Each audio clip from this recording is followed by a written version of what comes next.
Colonel Gaddafi vowed to hunt his enemies alley by alley, house by house. 4 years on, the dictator's dead, and the streets of Tripoli have a veneer of normality.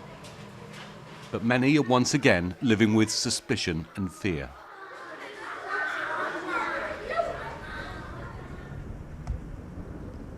Welcome to what remains of Tripoli International Airport. Rivalry between the so-called guardians of the revolution turned to hostility here. This wasn't just a fight for control, but a deliberate attempt to raze it to the ground, part of a battle for key resources. By the time the fighting ended, Libya had two governments and parliaments, each backed by a loose alliance of militias. When the second battle for the future of Libya erupted, it was the militias of the revolution who turned their guns on each other, and the fightings continued to this day. As the destruction here at the airport shows, this was less about ideology than a struggle for power and the spoils of war. Most of the battles are localized, over land, transport, and above all, oil. But the instability has allowed Islamists to prosper.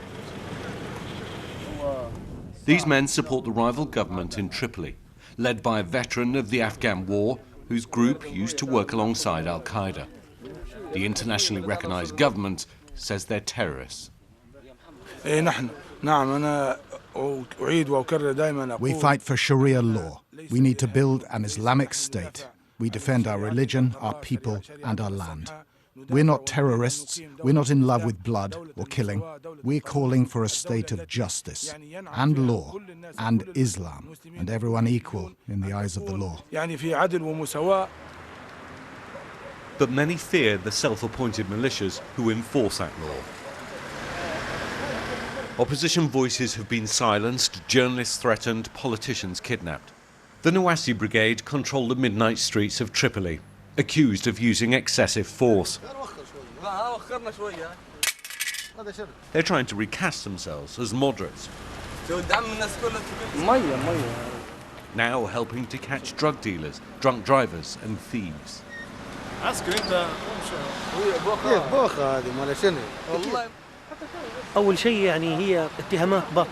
Their spokesman denies they're hardliners, allied with Islamic militants. He says they're simply helping a weak police force impose security.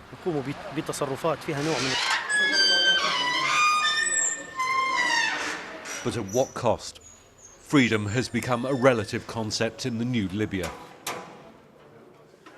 We got access to Ain Zara prison, home to nearly 700 inmates. Most here are accused of crimes like robbery, drugs and murder. But some cells are reserved for so-called political crimes.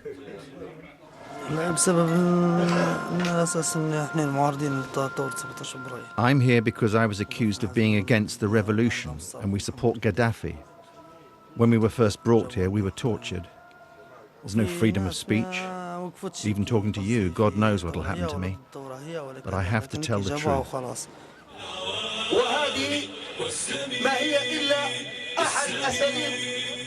Once again, public dissent is being silenced in Libya. And once again, Martyr Square is used to parade the power of Tripoli's masters. This doesn't feel like a takeover by Islamist radicals or a complex battle between competing local interests. Libya's revolution hasn't stopped turning, and the longer it spins, the more it risks dragging the country into greater violence and chaos, leaving those who risked everything for a better future with songs and slogans and unfulfilled dreams. Pannell, BBC News, Tripoli.